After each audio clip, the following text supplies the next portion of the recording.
ഉൽപ്പത്തി 4-ാം അധ്യായം. അനന്തരം മനുഷ്യൻ തൻ്റെ ഭാര്യയായ ഹവ്വായെ പരിഗ്രഹിച്ചു. അവൾ ഗർഭം ധരിച്ചു കയീനെ പ്രസവിച്ചു. യഹോവയാൽ എനിക്ക് ഒരു പുരുഷപ്രജ ലഭിച്ചു എന്ന് പറഞ്ഞു.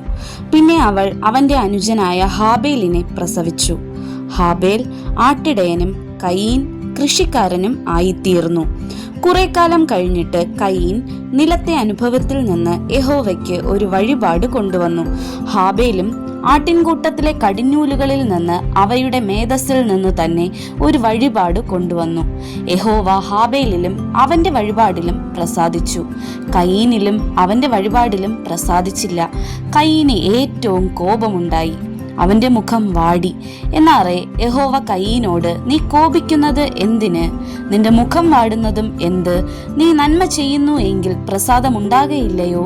നീ നന്മ ചെയ്യുന്നില്ലെങ്കിലോ പാപം വാതിൽക്കൽ കിടക്കുന്നു, അതിന്റെ ആഗ്രഹം നിങ്കലേക്ക് ആകുന്നു, നീയോ അതിനെ കീഴടക്കണം എന്ന് കൽപ്പിച്ചു.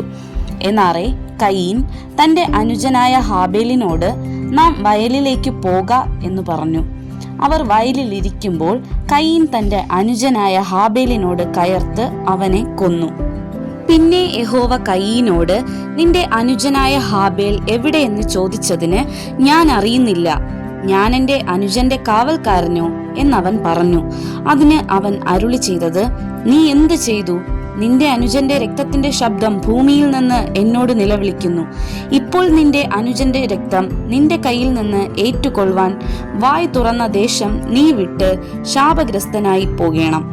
നീ കൃഷി ചെയ്യുമ്പോൾ നിലം ഇനിമേലാൽ തന്റെ വീര്യം നിനക്ക് തരികയില്ല, നീ ഭൂമിയിൽ ഉഴന്നലയുന്നവൻ ആകും.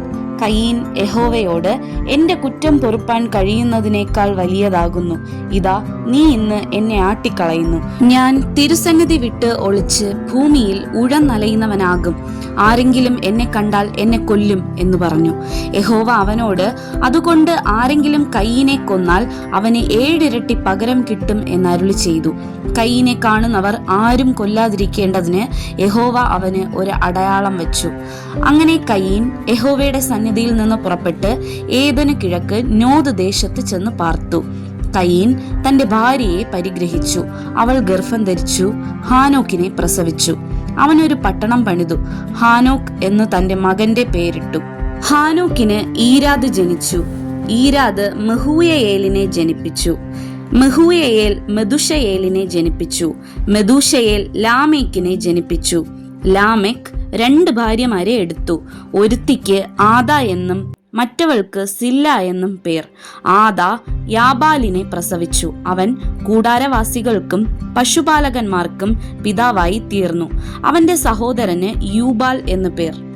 ഇവൻ കിന്നരവും വേണുവും പ്രയോഗിക്കുന്ന എല്ലാവർക്കും പിതാവായി തീർന്നു. സില്ല തൂബൽ കയീനെ പ്രസവിച്ചു.